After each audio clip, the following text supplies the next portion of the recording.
everybody, Ms. Dietrich here helping you on Lesson 9 from Module 5 of Engage New York, which is on determining area and perimeter of polygons on the coordinate plane. And we're asked to identify the area of this shape. And let me just pull these away so that you can see the shape a little more clearly.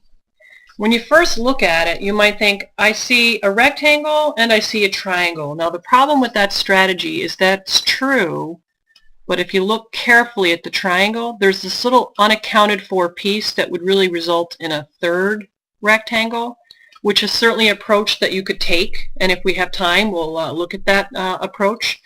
But the way I see it, I think if you can minimize how many shapes you're looking at, you're probably less likely to make an addition error or some sort of a calculation error. So I'm seeing a rectangle here in this green, and then I see a trapezoid.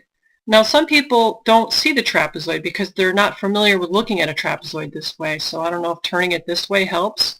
But basically, if you forgot the definition of a trapezoid, it's a quadrilateral, meaning it has 4 sides, so this one does, 1, 2, 3, 4, and you have one pair of parallel sides. See, these two lines are not parallel to each other, but these two lines are. So it's a trapezoid. Let's use that formula, and we'll use the formula for a rectangle as well, to identify the area of this red trapezoid. So the formula, first thing you're going to do is write down the formula, which is area equals half of the sum of the parallel sides, which we call base 1 plus base 2, times the height. And then the next thing is to figure out what are the lengths of the parallel sides. You actually have to kind of count. So let's start right here. 1, 2, 3, 4, 5, 6, 7, 8, 9, 10, 11, 12, 13 going that way. That's one of the parallel sides, and this is the other. Let's count. 1, 2, 3, 4, 5, 6, 7, 8. And now the height, recall, has to be perpendicular to what you're calling the bases. So we can take any one of these lines that goes across, even this one here, and we'll count. So I'm just going to count here because it's a little easy to see. 1, 2, 3, 4, 5. And then we'll plug all those numbers into the formula. All right, the next step, of course, you have to follow order of operations. We're going to add the parallel sides, which you can do in your head. 13 plus 8 is 21. Now, when you get to this point, if you happen to have had an even number here, I like to take half of the even number, but since both of these numbers are odd, probably the best approach is to just go ahead and multiply these two numbers together. And a lot of people can do that in their head as well, but if not, just go ahead and use your calculator. 21 times 5 would give you 105.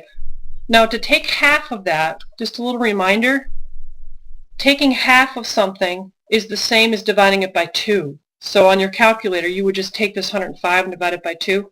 Or if you don't like dividing by 2 for some reason, you can always multiply it by the decimal equivalent of a half, which is 0 and 5/10. So let's show that on the calculator. I'm just going to do the 105 divided by 2 because it's the fewest buttons on the calculator. 105 divided by 2 equals. Okay, and we get this. So that's the area of the trapezoid. All right, now let's deal with the rectangle. We have to figure the formula for that is area equals base times height. So let's figure out what the base is. We'll count the units there. So here we get 1, 2, 3, 4, 5, 6, 7, 8 going that way. And then we'll call this the height. Remember, the height has to be perpendicular to the base. So it's 1, 2, 3, 4, 5, 6, 7.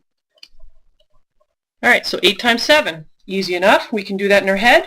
We get 56 square units. So the only thing left to do is to just add these two values together. We got 56, which recalls 56 and 0/10 for lining up the decimal purposes. And we got 52 and 5/10 for the other figure. And if you add that up, you get 108 square units. Now, if you had done it this way, you would have gotten the same answer, but you would have had 3 different figures. So I only have 30 seconds. I don't know if I'm going to have time to finish, but you can see the rectangle here going across is 1, 2, 3, 4, 5, 6, 7, 8, 9, 10, 11, 12, 13.